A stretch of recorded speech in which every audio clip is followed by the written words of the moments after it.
India's coffee taste is also very different between what is consumed in the northern part of the country versus what is consumed in the southern part of the country.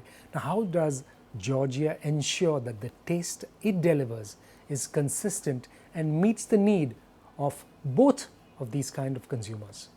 So, in the bean to cup coffee, which is the espresso based coffee, there is actually no specific North Indian, South Indian profile, simply because the cafe culture that burst on India in mid 90s, started off in the south, in Bangalore actually, and then expanded all over the country.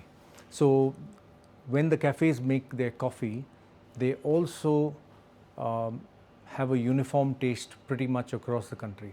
So nobody wants, because at the end of the day, each cafe wants its taste profile to be unique across the country, right? Because that's what the consistency of that taste is what you're looking for. And therefore, the best way to do it is that you create awareness among your consumers. For example, you have consumers in the early days of Georgia when we were developing the products.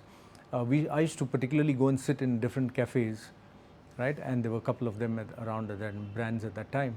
And I used to actually go there, sit there and watch what consumers were asking for, right?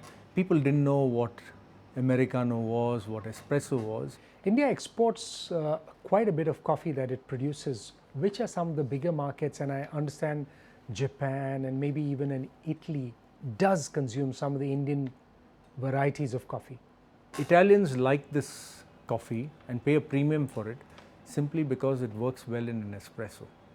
So the lessons we have learned from that is that if the Italians, who are the connoisseurs of espresso coffee, the birthplace of espresso, can appreciate what is good in a Robusta, then there's something that we need to learn from them.